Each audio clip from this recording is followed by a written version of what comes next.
to the Ball Fake podcast. Thank you guys so much for returning for another episode. We really appreciate the love and support we've received since we started, and it means the world to us. Before we start the episode, though, if you enjoy our content, make sure you hit the like button and subscribe. We post weekly content on all basketball topics, and we enjoy putting out our content for you guys on a regular basis. So make sure you guys show us some love, hit the like button, say some nice things in the comment section, or even debate with us in the comment section. If you feel like our opinions are wrong, you know what I'm saying, state that in the comment section. You know, we really appreciate the feedback and everything. But as far as today's episode, we're going to talk about 7 MVP candidates that we feel like will have, you know what I'm saying, an MVP caliber season heading into the 2021 NBA season. And I'm going to let Greg start it off. So we're going to start with Dame Lillard because I feel like he doesn't get a lot of credit, even though he's a dog. Top 5 point guard in the league. He averaged 30 last year with 8 assists off of 46% shooting. And I have a fun fact for you nicely. Damian Lillard since 2015 has played with 0 MVP, 0 All-Stars, 0 All-NBA teammates, 0 Defensive Player of the Year, 0 Sixth Man of the Year, 0 Rookies of the Year, 0 All-Rookie teammates, 0 Coaches of the Year. So this just shows that Damian Lillard, with all his success that he's done in the league, he's literally putting teams on his back with guys who, you know, who are good players but not really good like superstars or all-star caliber players that we like know in the league. So Dame is just carrying the squad and really just showing that he's a really dominant player in this league coming out of Weber State. Yeah, his GM needs to be fired, bro. Exactly. They need to be fired. Exactly. So I think Dame will show I know this year with the improved roster and put his team in a position where they can really get back to West Conference Finals. And I see the Portland Trailblazers doing that this year behind Dame and CJ. So yeah, I'd agree. And, you know, he's a top 5 point guard in the league, as stated. You know, he's really established himself as an elite guard throughout his 8-year NBA career, and will look to make his 6th All-Star appearance this year, you know. But one of the main reasons I believe Lillard has an opportunity to win MVP this year is because not only will he play at an All-Star level, but I believe his team's success will elevate to a top 4 seed. You know, with them playing in the Western Conference, this will help his case for showcasing that not only can he win, he can do it in a tougher conference. With the addition of Robert Covington, re-signing Carmelo Anthony, and having a roster 100% healthy, because, you know, they struggled with injuries and everything last year, which resulted in them becoming an 8 seed. Portland, they're going to have a chance of having a deep playoff run, and I really think that I wouldn't be surprised if they, you know what I'm saying, get back to the Western Conference Finals. But as for Lillard's individual play, he averaged 30 points per game last year, which was 3rd in the NBA, 8 assists per game, which was 5th in the league, and he got a PER of 26.95, which is also 5th in the NBA. But, you know, Dame's effectiveness offensively is only going to improve, and with his obsession of progression, he's going to up his level of play and make the Trailblazers real contenders in the Western Conference. So Damian Lillard, that's one of our first candidates. For our second candidate, Jayson Tatum. Greg, what are your thoughts on him? I love Jayson Tatum, bro. He's a dog. He got some Kobe Bryant tendencies in him, bro, and I think that he will really elevate his game with the additions that they added this year, and I really see him scoring between 25 and 30 points this year, and I think he's going to elevate this Celtics 30? Yeah, 30, bro. He got an underrated elite scoring ability that if he keeps working on his game, bro, he can definitely average 30 in this league, bro. I think his ceiling is probably 27 this year. 27? Not this year. That's a huge jump. He averaged 23 this year, so but damn, 30. Yeah, that's interesting, but continue. But I think with the additions with Jeff Teague, I think kind of getting the ball out of his hands, and then Jeff Teague can actually set up Jayson Tatum. I think that'll add more points and pad his stats a little bit more this season. But look for the Celtics and look for Jayson Tatum to elevate him through the playoffs and through the 72-game season when they really need a leader. And I love Jayson Tatum. I love his drive. I love how he approaches the game. I love everything about Jayson Tatum. Yeah, and like you said, he's one of the most prolific scorers in the Eastern Conference. You know, he led Boston to a few deep playoff runs, despite him being in the league for only 3 seasons. Like you said, the 23 points per game scorer has a real good chance of making the finals this year and solidifying his status as an MVP caliber player. You know, with Gordon Hayward out of the rotation, I expect Tatum to have even more opportunities to elevate his status as an offensive threat this year. You know, you stated, hey, he could average 25 to 30. Well, realistically, I feel like his stats, he could improve to 25, 7, and 5, and possibly be a top 5 candidate in this year's MVP race. But Boston, they went out and improved their roster slightly in the offseason by bringing in Aaron Nesmith, you know, one of the best shooters in this year's draft class. You already stated Jeff Teague. He's one of the he's a really good veteran, you know, somebody who has playoff experience, and, you know, will take a little bit of pressure off of Tatum and Brown, and will also come off the bench and help Marcus Smart, you know what I'm saying? But they also went out and got Tristan Thompson, an NBA champion, you know, somebody who can teach those guys how to win. But with these additions, I think Boston will have a legitimate chance of increasing their title hopes and possibly playing for a championship in June. So look out for Jayson Tatum. But our next guy is Nikola Jokić. Jokić, in my opinion, he's probably the best center in the league and on his way to being one of the best in this upcoming decade. You know, he's one of the best passers in the NBA at the center position and will look to overcome last year's conference finals exit to the Los Angeles Lakers. But I know people think that he may not have a shot at MVP due to his lack of aggression in the regular season, but if Denver finishes in the top 3, which they really have a good chance of doing so because, you know, they brought in Michael Porter Jr. is going to improve. Bobo looks excellent this offseason. They were able to get steals in the draft and RJ Hampton and, you know what I'm saying, just guys like that. I think they have a legitimate shot of, you know what I'm saying, really being contenders again. And Jokić can improve on the stellar season that he had last year as he averaged 20, 10, and 7. But I think he'll come into the season with the right attitude and use that conference finals loss as motivation. You know, Jokić playing with a chip on his shoulder, him and Murray, is a truly scary sight, man. And I think the Western Conference is going to be in for a rude awakening. I can't wait to see how Jokić looks this upcoming season. And if he does somehow come away with the MVP trophy this year, he'll be the first center since Tim Duncan in 2003 to win the award. That's over 15 years ago. Wow. But yeah, what are your opinions on Jokić, man? I love Jokić, bro. He's just, his mind and his IQ for the game is just something that's just crazy at the center of the position. Like, his passing is just crazy. The way he finds and gets his teammates open and creates offense and take the load out of Jamal Murray sometimes when it feels like Murray has to do a lot. So I think having Jokić by his side, having Jokić by Murray's side is a great fit. And I think Jokić just elevates them to a whole nother level. And I really do. I agree with you. I think that Jokić can take them deep in the playoffs, just like Dame can take Portland deep to the playoffs. So look out for Jokić this season. Yeah, and it just seemed like Denver, they were missing like that, just that one piece. And I feel like Denver, they will, you know what I'm saying, take a step back, but I still believe that they'll be like one of the top teams in the Western Conference to really contend. With them losing like Jeremy Grant and Torrey Craig, letting them guys walk in the offseason, I think that really hurt them. But, you know, with the additions of RJ Hampton possibly, and if Bobo is able to elevate his game. So and Michael Porter Jr. I know we love Michael Porter Jr. If Michael Porter Jr. can elevate his game that we know he can. Yeah, he for sure will, because he's gonna have a much bigger role. He's their solidified third option on that team. So I expect him to bump his game up to points per game to up to something like 14 points per game. And if he can improve his field goal percentage from 38% to try to sneak into their sub 40s or lower 40s, that's phenomenal. But for our next candidate, Anthony Davis, you know, he's a guy, he doesn't need much of an introduction. He's a top 3 candidate for the MVP this season. Top 5 player in the league, man. Right. And here's why. He's a walking double-double machine who can score at all 3 levels. You know, how tall is he? 6'9", 6'10", 6'11". Score the ball at all 3 levels. You know, not only is he versatile, not only is he a versatile big who can hurt you offensively, he's also a defensive terror. You know, AD preached all last season how he wanted to be the defensive player of the year. And sadly, he fell short of this accomplishment, you know what I'm saying, because Giannis's play. Giannis deserved to win defensive player of the year, in my opinion. But MVP, I think that's a different story. Yes, he put up, 30 and 15, but I just feel like LeBron had a better season. But that's a discussion for another day.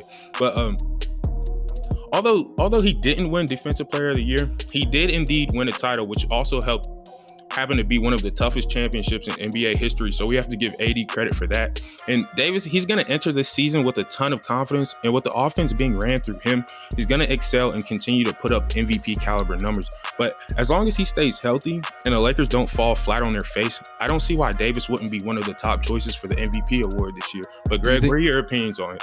What was your question? Do you think that Davis has a slight edge over Jokić as far as a big man?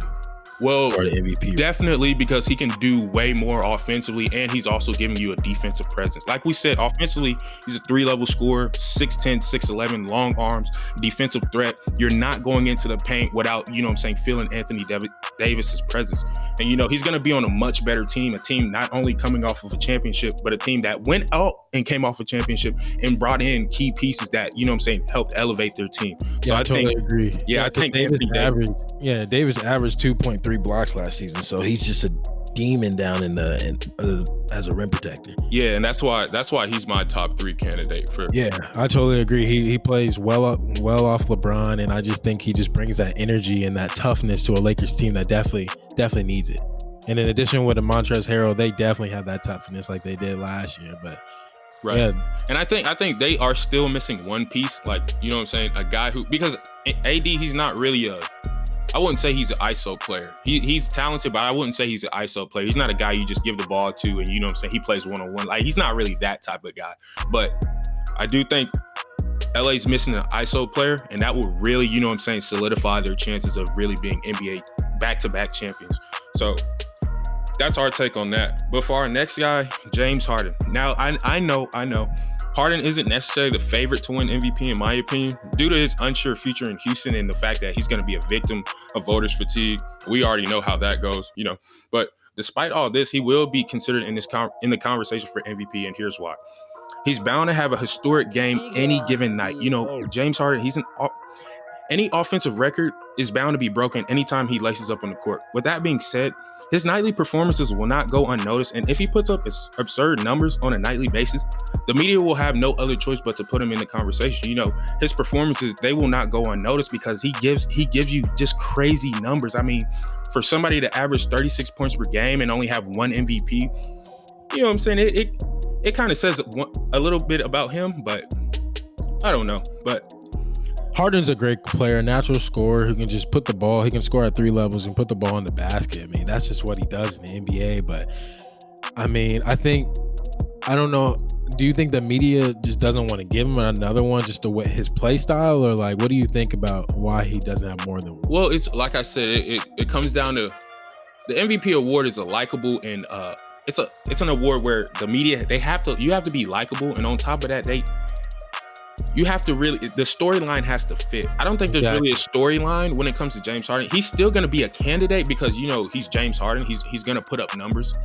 But if he gets traded to a contending team and meshes well with their organization, and he can showcase that he can not only help elevate that team in a positive manner, but showcase that he can play team ball, he'll have a good shot at becoming a 2-time MVP. But this all depends on Harden's approach, man. Like, he could easily put up crazy numbers like I stated earlier, but if his team success isn't elevated or they fail to meet their standards, then Harden will quickly fall out of MVP contention, in my opinion. I definitely agree. And switching over the conversation to this new candidate that I'm really high on, that you're talking about how the media and the storyline, Luka Dončić, because Luka puts up crazy numbers too. Last season, 28, 9, and 8, bro. Damn near a triple-double. Mm-hmm. And he's shooting 46% from the field. Luka just has that natural feel to the game. Has great IQ, bro. Like, he's just at 21 years old, he's just hasn't that natural feel for the game. And every time he come up the floor with the ball, he's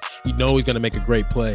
And I think that because he's on the Mavericks, and they don't get a lot of national televised games, a lot of people don't get to see Luka. The only time they got to see Luka last year against the Clippers, and he almost beat the Clippers by himself without Kristaps Porzingis. So I think if more people got to see Luka on TV, national broadcast, they would appreciate Luka in his game and what he does. Because I think they get a decent amount of games on TV. They're not the Knicks. They're not the Knicks. Yeah, I know they're not the Knicks, but it's just like Luka needs to get more promotion and pub and more media attention because he really is a dog. And I really see kind of that LeBron James in kind of, not the body, but like the game. No, I definitely agree. And the IQ in him, bro. Like, Luka is such a dog, and I'm not saying he's underrated, but he should definitely be in the conversation either this year, next year, or 2 years later down the road. Like, he will win MVPs for sure for the future of this league. Yeah, I mean, Luka, he seems to have everything going for himself heading into this season, but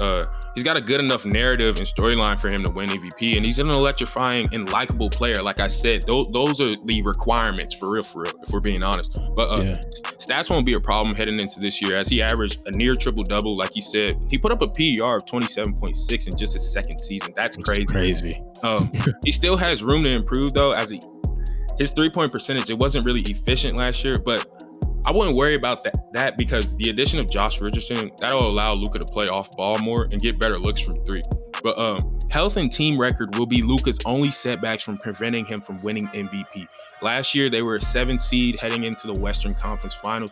In my opinion, they really should have been a 5 seed because, they had a lot of close games that they just didn't come up with wins in. And, they just weren't a clutch team during the regular season for the most part. But I imagine he will do everything in his power to stay healthy this season and boost Dallas to a top 4 seed. Now, it's going to be really tough because, we got a stacked Western Conference. It seems like every team in the Western Conference improved in the offseason, from Phoenix to, the contenders. Even Golden State looks pretty good. But if Luka's able to average a triple-double this year and raise his three-point percentage, he will make history as he overtakes Derrick Rose as the youngest MVP in NBA history. So keep a lookout for Luka this season. I know you guys will. But our last candidate, Stephen Curry. Now, Steph, he's sort of a wild card in regards to this award because people don't really know what to expect from Golden State. Coming off an injury for 2. Yeah, there's been debates on whether or not the Warriors dynasty is over. And in my opinion, it's not. Curry, he's got the ability to repeat as a league MVP, and here's why. Golden State will have to modify their identity a little bit and have Curry be more ball dominant like years past. They won't be able to really play that 3-and-D type of offense. They don't have as many shooters as they used to in the past, but with Curry being the vocal point of the defensive assignments on a nightly basis, this will allow his teammates to get better looks offensively. Second, the off-season additions such as Oubre, Wiseman, and Nikola will surprisingly help elevate Golden State's offensive efficiency. They ranked dead last. The only team they ranked dead last in offensive efficiency last year. Curry didn't play. Most of those guys didn't play. Klay Thompson didn't play. It was just a mess. It was kind of ugly to watch for a Golden State fan, which I enjoyed though. But I think Curry's going to return to stardom status, despite him returning from injury. But ultimately, if Golden State can showcase a glimpse of their past dominance and Curry makes his incoming teammates play at a high level, he's got a shot at the league's favorite award, bro. He definitely does. I feel like Curry's just gonna go ballistic, bro. I would have said he probably would have been my number 1 contender to win it if Klay didn't get injured over the offseason, but I'm still gonna have him in that top 3 just because, bro, like people are just forgetting who Steph Curry is, bro. Like this dude shoots 43% for the 3-point line. Like he's like that, bro, in his career. Like he's like that. So I think Curry will just go ballistic and really just carry this young little core that they have around him and just lead them to the playoffs. He's gonna have the same issue as Luka. It's gonna come down to like your team record as well.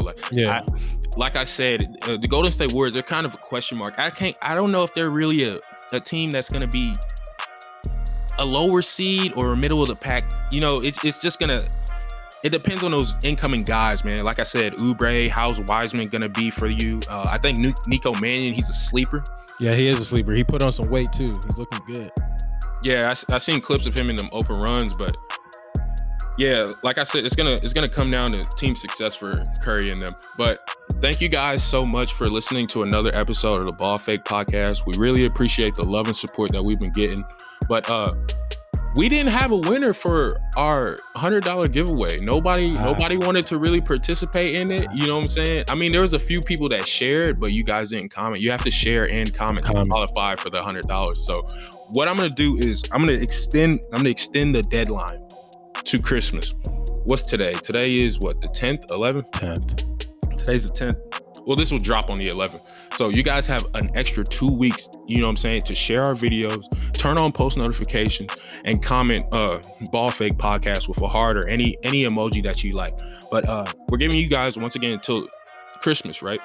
And what I'm going to do is I'm going to double the money. Matter of fact, we'll triple it. $300. It's gonna be Christmas, man. $300 Cash App giveaway, man.